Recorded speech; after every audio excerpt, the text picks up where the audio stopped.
What's good, peeps? Thanks as always for passing by the channel. Much appreciated. Hit that subscribe button if you guys are new. All right, hand up. I fucked up. I made a mistake and I'm actually embarrassed about it, if I'm honest with you. So on the Wilder versus Brazil video, when I was talking about Wilder's 1 million views on Showtime, for some reason, I don't know why, I compared it to Jarrett Hurt's numbers against Williams, which is on PBC on Fox. Now, I have to admit, I didn't know that PBC on Fox was a free channel in the US. I thought it was the same as Showtime, so a subscription channel you had to pay for. I didn't know it was free. So obviously I've made the comparison about both of their numbers, which doesn't make any sense. It's like comparing something on the BBC and Sky Sports. So look, hand up, it isn't the first mistake I made. It won't be the last, but still is an embarrassing mistake. And it's even more embarrassing because I work for Fox Sports in Africa. So I kind of should know this stuff, but I didn't. So you know what, for everyone that's pointed out that Ade, you fucked up. Yes, guys, I did.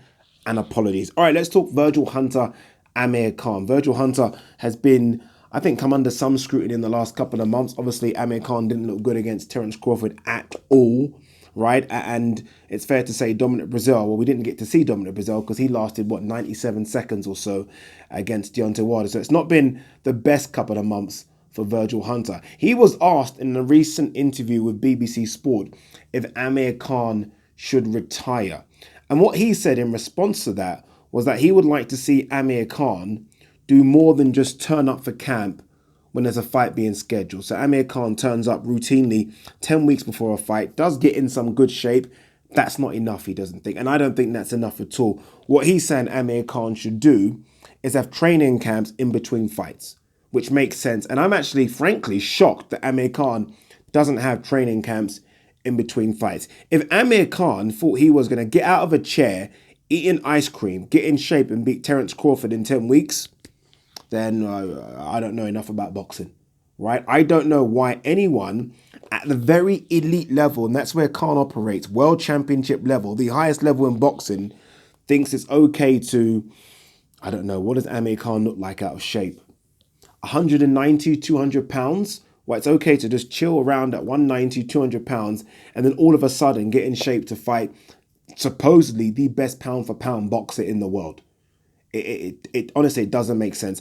I'm not trying to say you should burn yourself out, but come on. At the very highest level, you have to stay in shape for me. You can't go into training camp to get in shape. I've always said this. Going into training camp, I think, should be to sharpen your tools. That's it. And Virgil Hunter made reference to this, and maybe he's trying to cover himself, but he said Amir Khan's timing is way off, his distance is off, his distance control is off, things that are key at the very, very top level, and that he wants Amir Khan to come into camp when a fight is not on to work on these stuff, not come into camp all out of sync and then by magic everything turns on. It doesn't work like that. I saw an interview with Sean Porter recently when he was doing some track work, and I think someone asked him something about, what are you in camp for? He said he's always in camp. He doesn't come out of camp, right? And look, he might be going too hard, but that's, I think, how it should be. Always stay in camp. Andre Ward was notorious for this. Again, this is a Virgil Hunter trained fighter. Always stayed in camp. Again, didn't go hard. I'm not talking about going ferocious and sparring, but surely at the very top level, you want to be at your best. Surely at the very, very top level, the elite of sports, you can't just do nothing and then all of a sudden expect to turn it on in 10 weeks. I just don't see how that happens. I don't see how that happens. And I think the best fighters in recent memory, Andre Ward, Floyd Mayweather, Bernard Hopkins, always stay in shape and always stayed in camp, right? It wasn't a case of let's go into camp for a fight. It was always a case of let's amp it up a bit, but we're always in camp. And I think Amir Khan, if he still wants to fight the best, I think he needs to be true to himself and actually listen to Virgil Hunter's advice.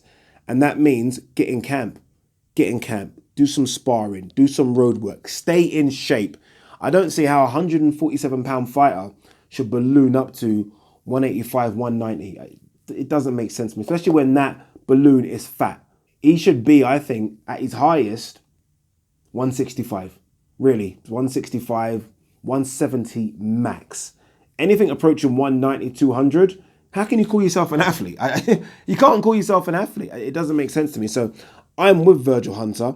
Again, I think he's trying to deflect a bit of blame because I don't see how He's been with Amir Khan. I know he took a bit of time out when he was ill, but I don't see how he's been with Amir Khan for, 4 or 5 years? I think maybe even a bit longer. And you haven't instilled this into him so far. To me, that's what you should be doing as a coach, a trainer, an experienced person. Not reporting to the BBC to deflect blame on what was an awful performance by Amir Khan and a 97-second performance by Dominic Brazil. Just my opinion. Peace.